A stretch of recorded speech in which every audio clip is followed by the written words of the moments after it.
I've just been in the library, and while in the library, I thought of something that was really interesting.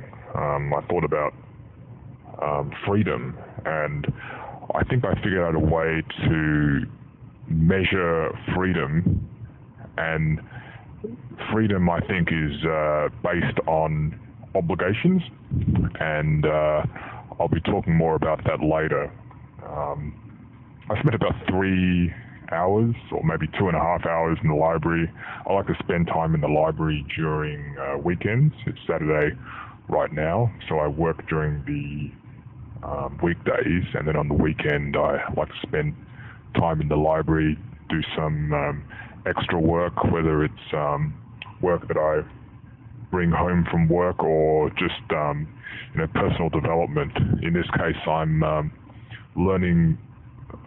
I'm self-teaching myself, some web development, some coding. Whether it'll be useful or not for me in the future, I'm not sure. But nevertheless, I'm doing it for fun, I suppose, because I do think it's very interesting, and it doesn't hurt to know this. Even in my current job, I can see areas where it would be useful. So having knowledge, I think, is nothing harmful, So that's why I'm learning it, and the great thing about it is that it's free. I'm using a website called codeacademy.com.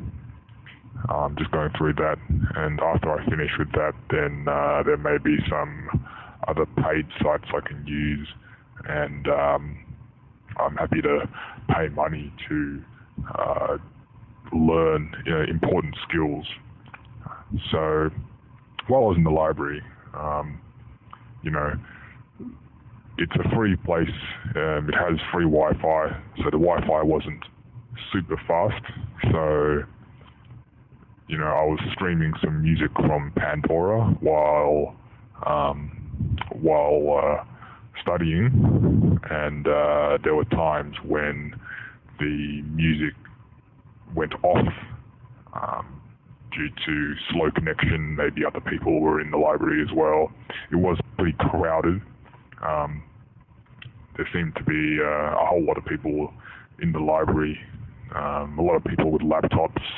Many of them looked like they were students who were studying. Interestingly, there were also a lot of mothers in there who brought their children along, and the children were making a lot of noise, and they were carrying on and going crazy. And these women were just very fat, very large women, and I always wonder that, why is it that a lot of older women are so fat?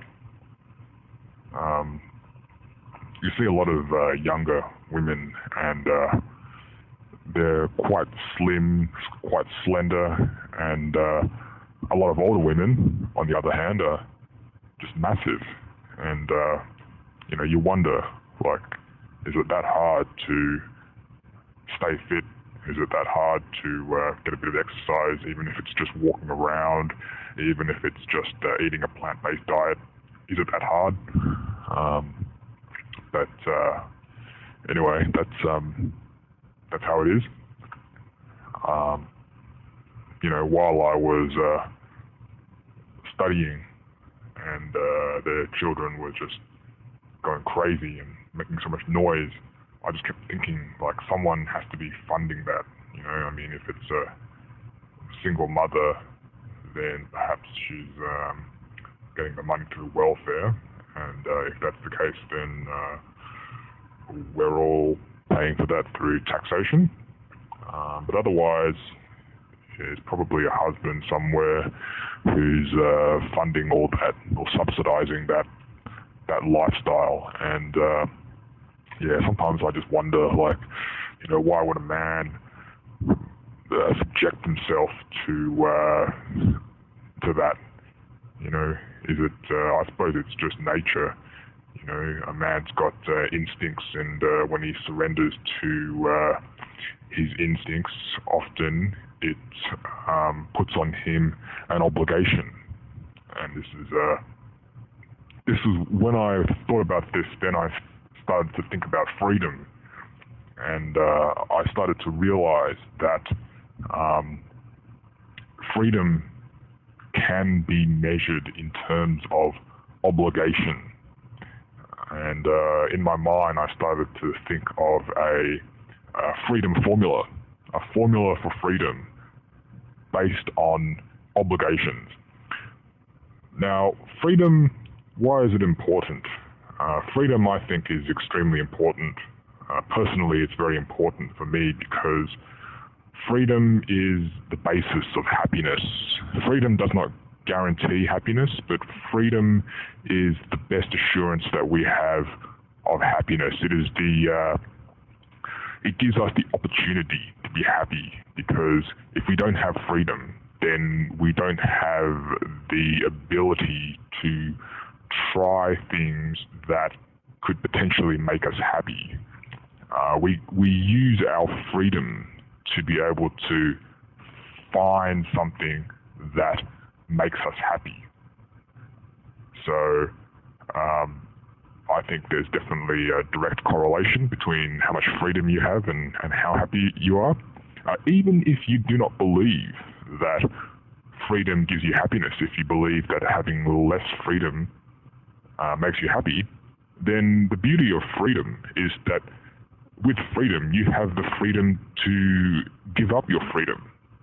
So if you believe that less freedom makes you happy, then if you have freedom, you can use that freedom to give up your freedom and therefore be happy.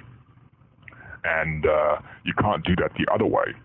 If you don't have freedom and you think that you need freedom to be happy, well, it's not as easy. It's not easy to give up a lack of freedom. It's possible, but it's much harder work. You know, for example, a slave. You know, imagine back in the days of ancient Egypt, if you're a slave building the Pharaoh's pyramid, and you were born into that position, then it's hard to escape if it's possible at all. In modern times, there's a sort of more mild form of slavery, the wage slavery we have, that is not enforced by whips and chains, but with contracts and debt and inflation. These are the instruments used to enslave the modern man, in addition to various obligations such as marriage and children. So, getting back to the main point, which is freedom, I believe that the formula is based on how much obligation surplus you have. An obligation surplus is a function of two things. Obligation surplus is a function of the obligations that other people have to you, subtract the obligations that you have to other people. So let me go into more detail. The obligations that other people have to you, these include, the best example I can think of are legal obligations, through contracts. And I believe that a good way to have freedom is to produce passive income. And passive income is income that comes to you when you don't work. So, for example, if you own $1 million worth of government bonds, then there's an obligation on the government to pay you an income, so-called coupon. So a fixed income every quarter or however often it is, depends on the exact arrangements. There's an obligation for the government to pay you. So that's an obligation to you, and that increases freedom. Another example is stocks or investment vehicles that hold stocks, such as index funds and ETFs. There is a legal contractual obligation by those oversighting and managing the company to operate the company in a way that's profitable for shareholders. So if you own stocks, then you've got people who have an obligation to you to generate profits and to pay out portion of those profits to you in the form of dividends. So that increases your freedom. Now, let's talk about things that reduce your freedom, and it's the opposite of that. Rather than someone else having an obligation to you, it's you having an obligation to someone else. So this can be something as mundane as work. When you go to work, you have to you have an obligation to your manager. So you have to do X, Y, and Z. Your manager tells you have to write this report. You have to do it. But often when you're working with someone, there's an obligation that you do something for someone else. But in return, you get paid for it. And when you get paid for it, you can buy assets that generate passive income. So you can buy things that create an obligation for others to do something for you. So there is a net benefit. There is an obligation surplus, because even though you owe someone else, you're doing so that others can owe you. So with obligations that you have to others, I like to divide it into two areas. So one are financial obligations, and this is things like debt. So if you have a mortgage or a car loan or credit card debt or a margin loan, then that's money you owe to someone else, and that reduces your freedom because you're forced to work to earn the money to pay that debt. And then there's non-financial obligations. So these can include things like marriage. You may be married to someone, and there's an obligation for you to do something. There's some duty, some role that you must fulfill, and if you don't fulfill it, then there could be legal consequences. There may be a divorce. Another example is if you have a child, there's a legal obligation on you to look after that child and feed it, rightly so. And if you divorce your wife, then there's child maintenance requirements, there's alimony, there's all sorts of legal instruments available that can be used to extract resources from you to ensure that this child has what's necessary to survive and potentially thrive in this world. So these reduce your freedom. There's also self-imposed social obligations.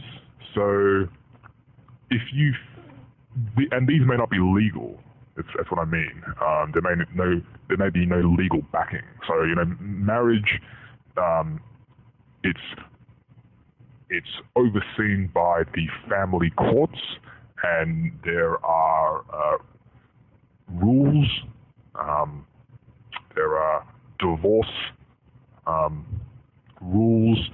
There's division of assets following a divorce. There's all sorts of formulas they use, and various discretion that judges have on how to divide assets in the event that a party to a marriage initiates divorce proceedings. So these are legal, and when I speak about financial obligations, these are legal as well, not just the bonds and stocks you hold, but also any debt that you have to someone, that's legal. When you're working and you have an obligation to your manager, that's legal as well. There's some employment contract there. But just as there's financial and non-financial obligations that you have to others, there are legal and non-legal obligations that you have to others. Legal, obviously, enforced by the power of the state. The police can lock you up and come to your house with a baton or a gun, force you to do something, maybe. And then there's non-legal. So these are things that you do maybe because of shame. If you don't look after your wife, if you don't hand over money to her, if you don't feed your children, if you don't hand over money to your children, then there can be a bit of shame because people could look at you and make judgments, and you may be very sensitive to those judgments. I think to a degree I am somewhat sensitive to other people's judgments, even though idealistically I think many people would like to not be sensitive to the judgment of others. I think that it's healthy to acknowledge that we naturally want other people to view us favorably, and I think this is an evolutionary thing. But I think it's harmful because it creates a non-legal and non-financial obligation from you to others, and this reduces your freedom. So, to a degree, you have to mitigate it, and it can be such things as how you dress.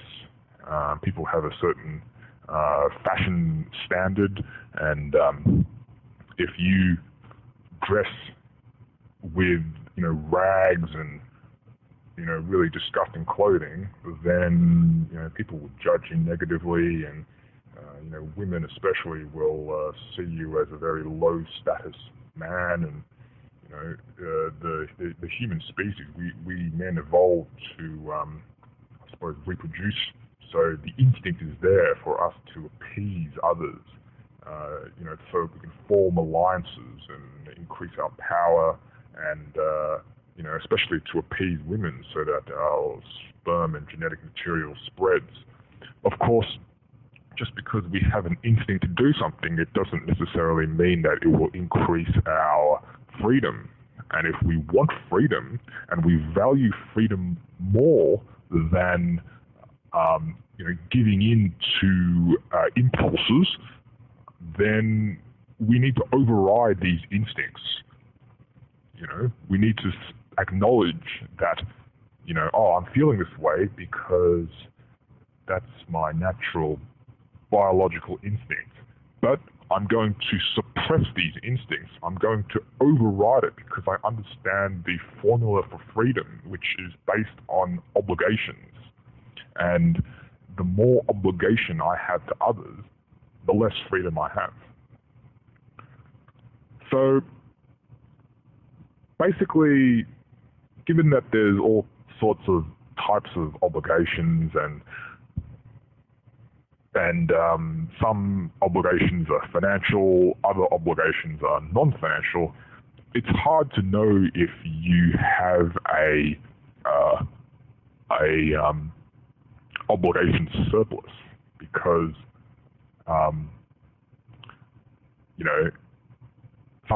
some obligations are not quantifiable. If you're only dealing with financial obligations, suppose you have a passive income from your stock and bond portfolio of, say, $1,000 a month, and you have financial obligations from you to others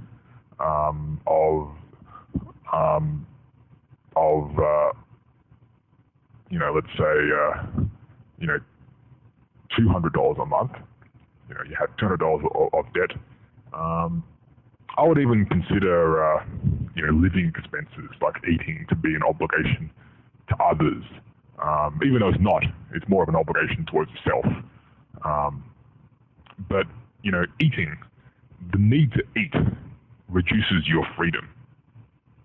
Because you have to eat to be alive, and in order to eat, you must have food. In order to have food, you need money. In order to get money, you must work, which means that it's an obligation that you have. Even though strictly it's an obligation to yourself because you're feeding yourself, but for these purposes, for this formula, let's just say it's for others. And because we're talking about money here, it's easy to see that if we have $1,000 coming in every month, but $200 in expenses, then we have a surplus of $800. So the obligation surplus is $800.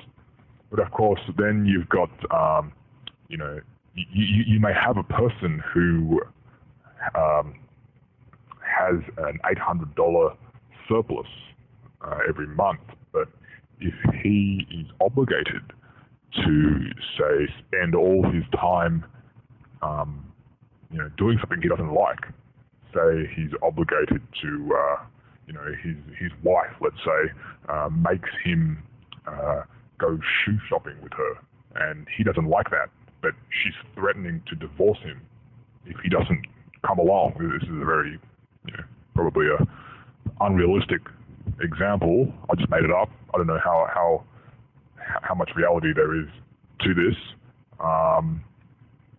but let's say that this happens, then this man doesn't really have any freedom, because he's got a non-financial obligation. So it's hard to measure, but you can sort of approximate it, because you can ask yourself, how much am I willing to pay to get rid of this obligation? What's the service am I providing to my wife when I'm with her and going shopping with her, and can this be provided in the free market? And if it can be provided in the free market, then what sort of prices are there out there? So for example, if your wife wants you to just come with her shoe shopping, then are there other men out there who provide this sort of service to women? Many male escorts who provide like a husband experience. And what sort of prices are they charging? You get an idea of how much it costs, and you can approximate the value of a non-financial obligation that way. And contracts are made to facilitate the exchange of these services and the exchange of currency, but there may not be a market for many things. I don't think there's such a thing as husband services. There's such thing as a girlfriend experience, where escorts would, in addition to providing sexual services to men, would provide many services that are typical of a girlfriend, like companionship. She may go shopping with you or something, and there are many men who are willing to pay for this, and I'm sure there is a price for this service, and so that is an obligation that a female that can have to a male, and so the bottom line is that it is possible to approximate and reduce everything down to a dollar value, and then have a rough measure of your obligation surplus. But basically, I believe that this is probably not even necessary, because basically you should be living your life and then thinking about obligations. So when making a decision, you need to ask yourself, what is my obligation surplus going to be? When I'm doing this, will I have an obligation to others, or will others have an obligation to me? Will the obligation that others have to me be greater than the obligation that I have to them? So that's the way I believe that you should be thinking and evaluating decisions in life, what to do in life, if you value freedom. If you don't value freedom, then that's fine. You can just consider all of this. If you don't value freedom, then you do have the freedom to disregard any advice given to you on how to increase freedom.